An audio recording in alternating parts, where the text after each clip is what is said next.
e ka bërë koston e jetesës për banorët vendas të pamundur gati. Mos ka një përllogaritë jo të saktë këtu? Unë mendoj, pavarësisht se qeveria e pompon në mënyrë të jashtëzakonshme që vitin e kaluar në 2024 kanë qenë mbi 10 milion turistë, unë jam e bindur që kjo është një shifër shumë e fryrë, sepse kjo nuk përkthehet në buxhetin e 2025 nuk është përkthyer.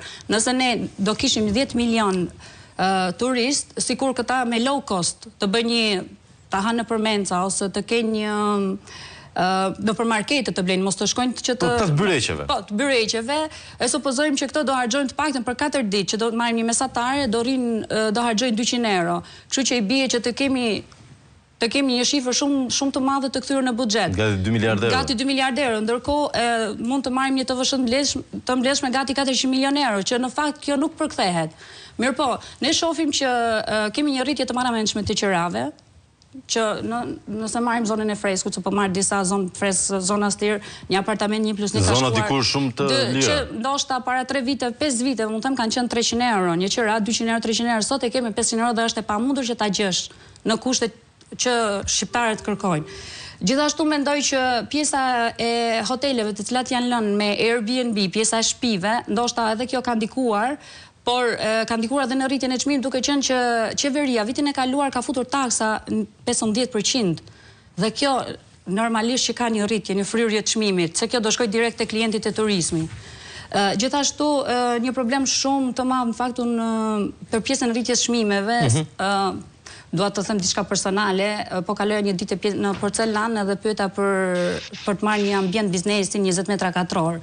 Aty në fakt po ndërtohet një godin, këto Gradacela që na e kanë zënë. Në Porcelan Gradacel 34 kaçe dhe e maj mend Flavio nuk më hiqet domethënë kjo nga mendja. Pyeta unë, moran telefon se isha interesuar për një ambient biznesi shumë të vogël, 15-20 metra katror. Sa është, më tha, variant tha 4.000 deri në 8.000 euro. Më falë zoni, thash, po ka ndonjë koeficient kthimi që ne ta dim që të paktën për 10 vite do të kthesh këtë investim? Edhe i bëra një pyetje personale, kush i blen? Po ka tha që i blen, tha dhe në fakt tha nuk ka të lira, të gjitha janë përnatuar. Por aty më bën diçka shumë përshtypje, Flavio, sa herë kaloj, ajo vazhdon të jetë në grop. Që do të thotë diçka tani nuk po funksionon. Ka gjë që nuk bën sens. Absolutisht. Ka gjë që nuk bën sens dhe problemi është se këta janë mësuar që ndoshta të bëjmë të gjithë kompaninë ndërtimi, të ndërtojmë, por ne e dim që janë 200.000 apartamente të cilat janë bosh. Dhe këto janë llogaritë të dala nga OSHE-ja, që janë të vendosur sahat, të cilët nuk japin asnjë lloj kontributi ekonomik. Absolutisht, ndërkohë që sa ndërtime kemi. Kështu që unë mendoj që kjo është një flusk e cila jo do plasi, po do plasi që do e kthej, sikur ka ndodhur para shumë viteve në Greqi që u bë renoja ekonomike. Megjithatë edhe në Greqi mbietuan ata që e kishin për zanat turizmin dhe është vendi, është rajoni, jemi Ballkan. Ke detin, ke malin, është relievi, jo që është ekonomia, ose mund të themi që jemi ne me politikat tona ekonomike të cilat ne po i sjellim turistat këtu.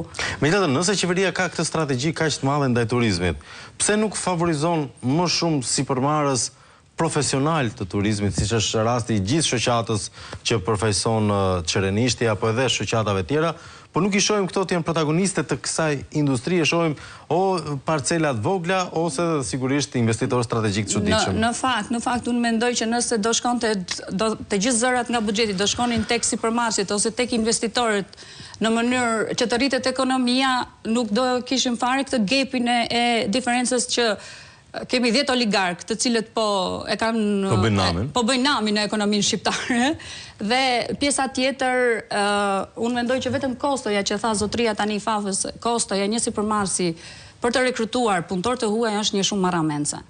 Dhe bizneset e vogla kanë të pamundur që të mbajnë, se normalisht nuk mund të themi ndoshta Fafa është një biznes i madh që ka mundësinë që ta mbajë një punëtor të huaj për 12 muaj të vitit. Mirë, por realisht punë ka vetëm qershor, korrik, gusht, ndoshta deri nga gjysma e shtatorit.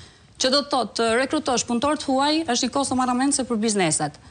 Dhe është një rreth vicioz që bizneset e vogla vetëm marrin dhe japin lek dhe ndoshta edhe një pagë mujore kanë të pamundur që ta çojnë në familje.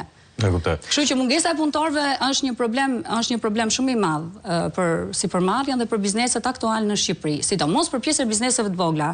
Janë mbi 107.000 biznese të vogla të cilat kanë mungesë të theksuar të punëtorëve. Absolutisht. Ndërkohë, Qërnishti, një kuriozitet në lidhje me sezonin ose siç kemi qejf ta quajmë këtë verën e 2025-s, cilat janë parashikimet tuaja edhe për te grupit tuaj?